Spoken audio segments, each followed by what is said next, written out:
12 shipwrecks you can look at without scuba diving. Not all shipwrecks end up in the depth of the sea, some of them have a more ordinary fate. They go aground. We will tell you about the most spectacular ships left in shallow waters forever. World Discoverer. The ship World Discoverer was built in 1974. Its main task was to cruise in the polar regions. The hull of the ship was specially designed to cope with the impact of polar ice, but it did not save it. On April 30, 2000, World Discoverer collided with an unmarked reef. The starboard side was significantly damaged. To prevent the ship from sinking and to avoid human casualties, the captain decided to run aground in Roderick Dhu Bay. Although the ship was later looted, it is now a popular destination for romantic sea lovers. Mediterranean Sky. Mediterranean Sky, or as it was called during construction, City of York, was built in 1952 in Newcastle, England.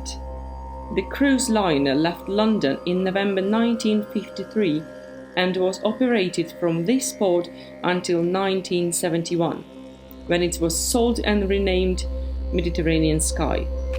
The last voyage took place in August 1996 on the Brindisi-Patra route.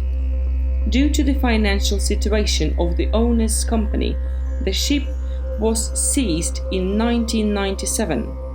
2 years later, Mediterranean Sky was towed to Illusion Bay, Greece. At the end of 2002, the ship began to gather water and list. To prevent the ship from sinking, it was towed in shallow water, but this did not help. In January 2003, the ship tipped over to one side and remains laying in, waiting for its fate. Captayannis. The Captayannis was a Greek cargo ship whose main task was to transport sugar. In 1974, during a storm, the ship was severely damaged by a tanker collision. The anchor chains of the tanker damaged the hull of the Captayannis and water flooded in. The captain tried to steer the ship in shallow water, where it was successfully grounded on a sandbank. The next morning, however, the ship turned over and still lies there. The looters took everything out of the ship, and now it is slowly getting covered in vegetation and is home to many birds. The locals simply call it a sugar ship and are happy to show it to all visitors. America. The history of America began at the shipyard of Newport News, Virginia, USA. The launch took place on August 31st, 1939, in the presence of Eleanor Roosevelt herself. The interior of the ship was made as homey as possible, and its decorations used ceramics and stainless steel. August 22nd, 1940, America went on its first voyage, but in 1941 the ship was requisitioned by the US Navy and sent back to Newport News to be converted into a warship. After the end of the war, America went on the route New York, Le Havre, Bremerhaven, and in 1964 was sold to a Greek company and renamed Australis. After serving with Greeks, the ship was resold 5 more times. The last resale took place in 1993 to be converted into a 5-star floating hotel in Thailand. This time, the ship was named Star of America. In 1993, the liner left Greece by tugboat, but the time of the storm the tow rope broke. Several attempts to restore it were unsuccessful. and on 18th of January 1994, the Star of America ran aground near the Canary Island. Dimitrios, old name Kingtholm, is a small 67 meters cargo ship which was built in 1950. After 3 decades, on December 23, 1981, the ship ran aground off the Greek coast. There are many rumors about the origin of the ship and its wreck. There is even a theory that Dimitrios was used to smuggle cigarettes between Turkey and Italy, and the Greek authorities captured the ship and deliberately altered the course so that it had to sail 5 kilometers in shallow water. According to another version, on December 4, 1980, the ship was forced to enter a Greek port due to the captain's serious illness. After arriving at the port, because of various problems with both the crew and the ship itself, the entire crew was disbanded and the ship was left in port. It remained there until June 1981, when it was deemed unsafe. After that, the ship changed its location many times until it was finally stuck where it is now. No attempt was made to restore it. Olympia. Olympia was a commercial ship that was captured by pirates on the way from Cyprus to Greece in 1979. After an unsuccessful attempt to get the ship out of the bay near Amorgos, where it was sailed to by pirates, the ship remains there until now, becoming the most remarkable object on the island. BOS 400. The French barge BOS 400 was Africa's largest 100-meter long floating crane, which ran aground in the Gulf of the South Africa on 26th of June 1994 while being towed by the Russian Tiger. The ships had to make their way from Congo to Cape Town, but during the storm the towing cable was damaged and the barge ran aground in a place called Duke Point. Despite several towing attempts, the floating crane was completely lost. La Famille Express.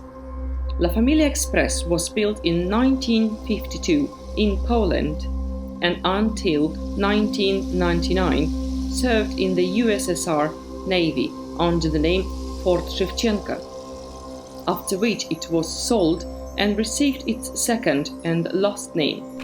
The circumstances of the shipwreck are still unknown, except that the ship ran aground during Hurricane Francis in 2004 near the southern waters of Provo, near the Turks and Caicos Islands, Caribbean Sea. No attempts were made to tow the ship, and it was quickly looted. However, the abandoned ship is now a great attraction for all the tourists who find themselves in this area. HMAS Protector. HMAS Protector was acquired by the South Australian government back in 1884 to protect the coastline from possible attacks. The ship went through World War I and almost went through World War II. Ironically, the ship was wrecked in a collision with a tugboat in July 1943 on its way to New Guinea. The rusty remains of the ship can still be seen in the same place. Evangelia.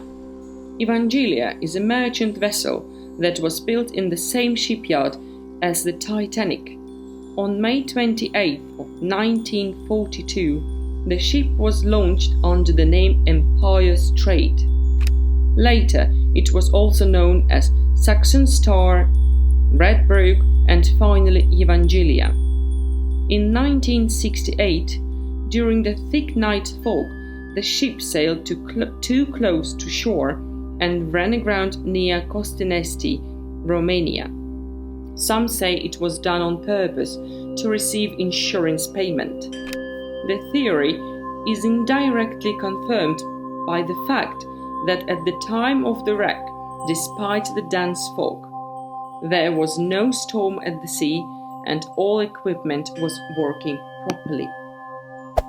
Santa Maria. Santa Maria was a Spanish dry cargo ship whose main task was to transport a huge number of different kinds of gifts from the Spanish government to those who supported the country during the economic crisis. The ship carried sports cars, food, medicine, clothing, and much more. On 1st of September 1968, the ship ran aground as it passed through Cape Verde on its way to Brazil and Argentina. A local tugboat tried to save the ship, but the attempt failed, but the valuable cargo had miraculously disappeared. Since then, Santa Maria has been one of the main attractions in Cape Verde. Maheho. The wreck of Maheho can be rightly called one of the most famous shipwrecks of the 20th century. The ship was built in 1905 and was one of the first turbine steamers. Maheho was on a regular Sydney-Auckland voyage until it was called up for service during the First World War. In 1935, the ship was sold to Japan. During the towing, the ships were caught in a serious storm and the tow rope broke. Futile attempts to secure the cable during the storm achieved nothing, and Maheho went free-floating with 8 crew members on board. 3 days later, the ship was found on the shore of Fraser Island. Fortunately, none of the crew was injured. After this accident, Maheho was put up for sale, but no buyers were found, and it is still in the same place, time-beating, rusty, and unnecessary for anyone but tourists.